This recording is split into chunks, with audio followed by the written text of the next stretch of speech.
Today, I'm going to talk about a few of the new features we've added into RunWhen Local, what RunWhen Local is, and give you a very short product tour.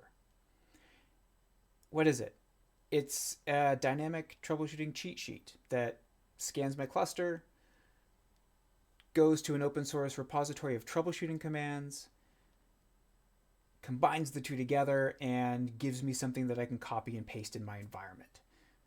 As somebody who works in a lot of clusters with a lot of resources, this becomes really helpful in terms of not having to substitute all of the namespaces or context into the commands that I like to use the most. We're staring at a blank and undiscovered environment, so we're just going to kick off the discovery process. And we're going to follow along a little bit.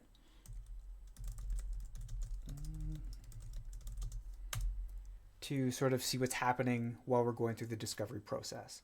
Now, I'm pointing this at 3 or 4 clusters with quite a few resources, and so this scan will take a little bit of time to generate the documentation. And of course, we're going to speed that up for the purposes of this video.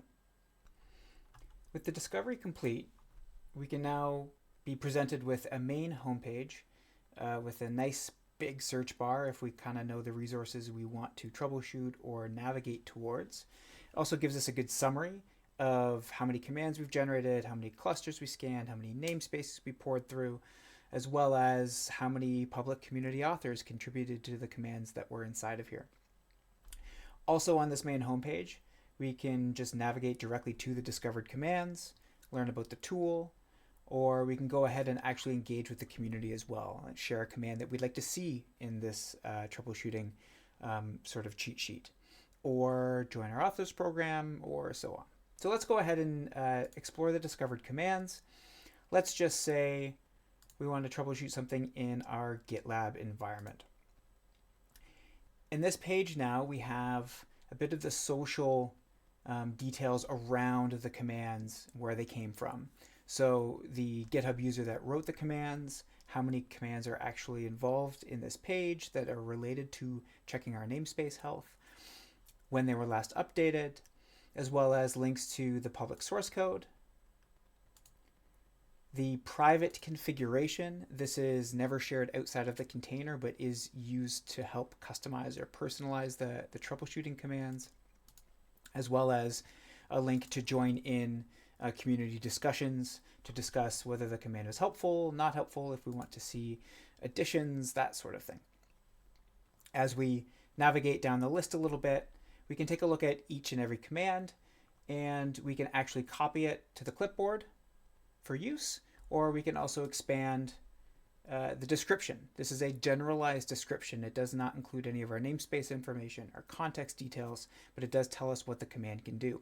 This gets especially helpful when we look at more complex commands. Let's go ahead and maybe take a look at one of those now.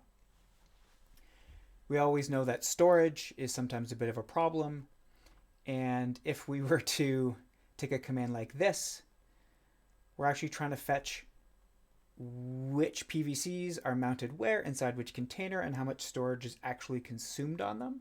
And so this type of command is very helpful for us to just copy and paste and dump into our terminal.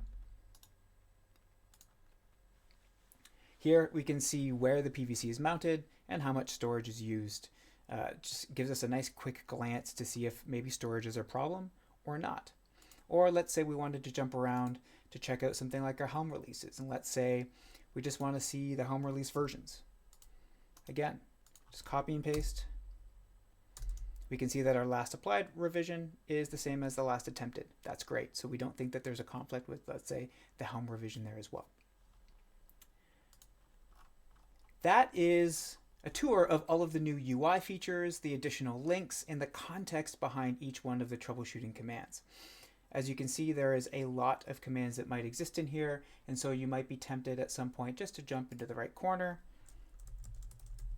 and go ahead and use the search bar to help explore your environment a little easier. That is all I have to talk about today regarding the new RunWhen Local release. I would just like to draw attention to some of the community resources. If you would like to see troubleshooting commands added, by all means, even in the footer down here, we have links. you can go ahead and go to GitHub and we can actually just fill out a very simple form. Just pop your command in here, let us do the rest. It's that easy. Or if you'd like to talk to us about the authors program and get compensated for writing troubleshooting commands, there's another link there for that into our documentation. Or you can also request help from the community. If you don't know the command, but you'd like a command to be added, just again, open up an issue inside of GitHub and we will do the rest. That's what I have to share with you today. Thank you so much for your time. Happy troubleshooting.